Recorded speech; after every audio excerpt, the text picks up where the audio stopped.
Hi everyone. आज से हम एक सीरीज स्टार्ट करने वाले हैं, टॉप 500 एमसीक्यू सीरीज, जिसमें हम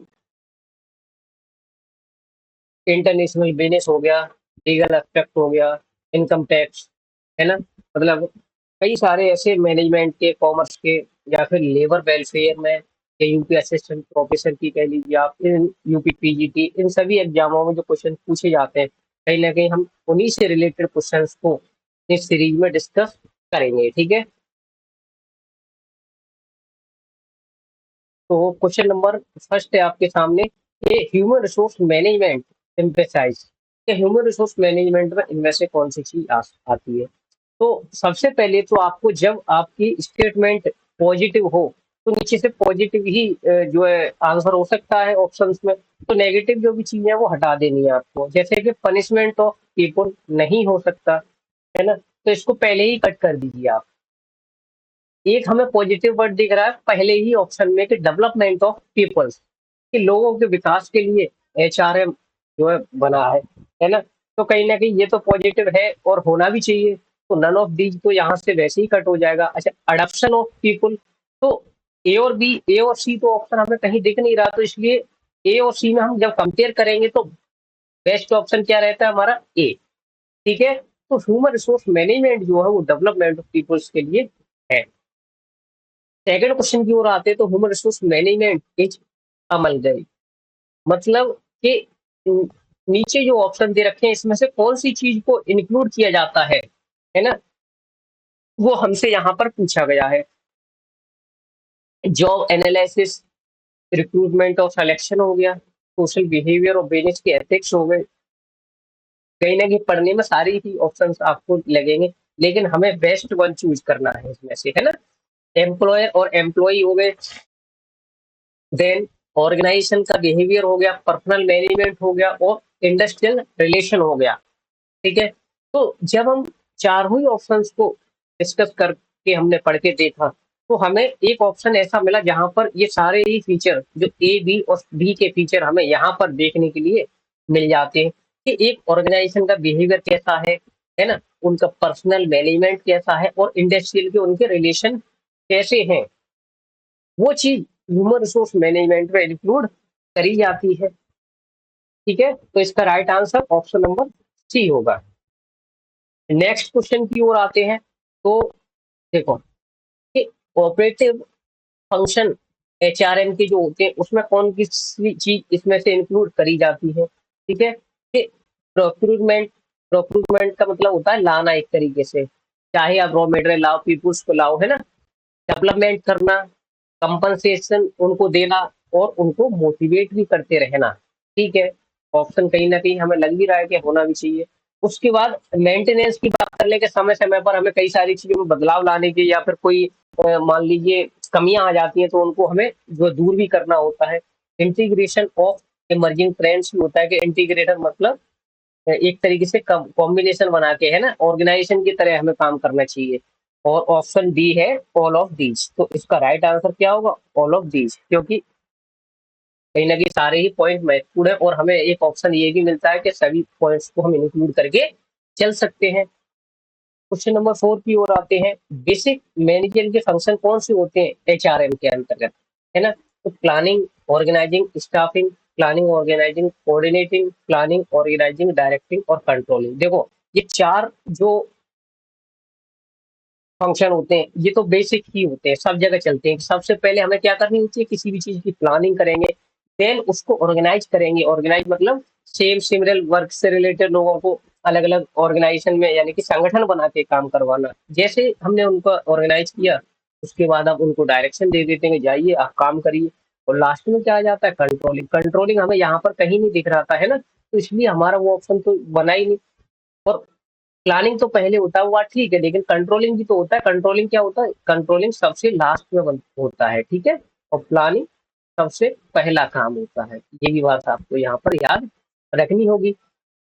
तो बेसिक जो फंक्शन होते हैं ना एचआरएम के, वो चार ही होते हैं, प्लानिंग, ऑर्गेनाइजिंग, डायरेक्टिंग और कंट्रोलिंग। पीओडीसी से याद रख सकते हैं आप। ठीक है, राइट आंसर उसका ऑप्शन नंबर सी बनेगा। क्वेश्चन नंबर 5 की ओर आते हैं, which of the following statement are correct. देखो, अब इनको पढ़ने से भी आपको कहीं ना कहीं सारी स्टेटमेंट करेक्ट लगेगी, लेकिन चारों में से हमें एक बेस्ट चूज करना है कि एचआरएम जो होता है वो स्ट्रेटेजिक मैनेजमेंट फंक्शन होता है। एचआरएम के अंदर जो है एम्प्लॉय को ट्रीट किया जाता है एज ए रिसोर्स। और एचआरएम जो होता है वो मैनेजमेंट के स्किल्स को यूज करना, टैलेंट को यूज करना और उनकी एबिलिटी को यूज किया जाता है यहाँ पर। एचआरएम में lacks of organization achieve the goal. देखो, एचआरएम जब होता है ना, तो उसमें ऑर्गेनाइजेशन के क्या गोल रहेंगे, कैसे हमें गोल्स को अचीव कर सकते हैं, वो भी इसमें इंक्लूड रहता है। लेकिन इन्होंने बोला लैक्स की, इनको ध्यान नहीं दिया जाता, तो ये तो ऑप्शन बिल्कुल ही नहीं हो सकता इसमें। ठीक है, उसके बाद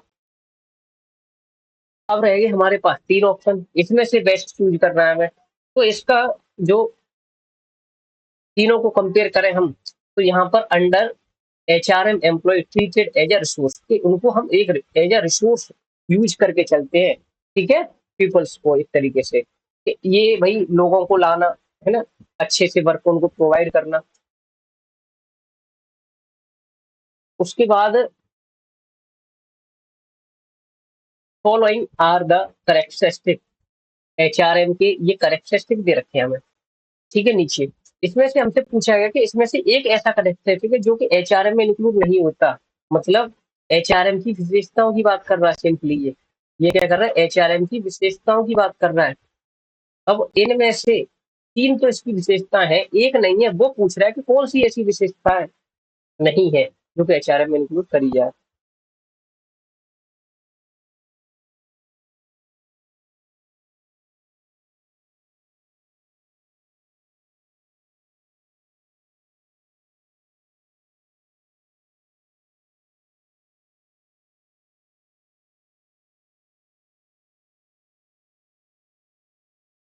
जैसे कि परवेसिव फंक्शन है, इंटर डिसिप्लिनरी फंक्शन है, इंटीग्रेटिंग मैकेनिज्म है और जॉब ओरिएंटेड है। ठीक है, ये क्वेश्चन नंबर हमारा 5 तो इधर हो गया, 6 स्किप हो गया है ना। तो ये 7 क्वेश्चन है। एक मिनट से, तो 10 हो गया, हाँ ठीक है। 7 क्वेश्चन इसमें स्किप है। अबे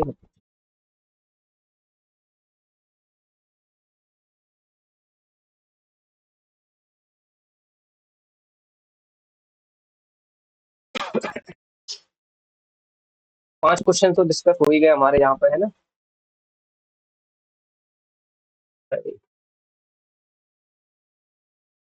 ये यहाँ पर आ गए थे हम। तो हमसे एचआरएम के फंक्शन के बारे में पूछ रहा है ना, करेक्टरिस्टिक उनकी विशेषताओं के बारे में। इसमें से एक कौन सा नहीं है वो हमें बताना था यहाँ पर।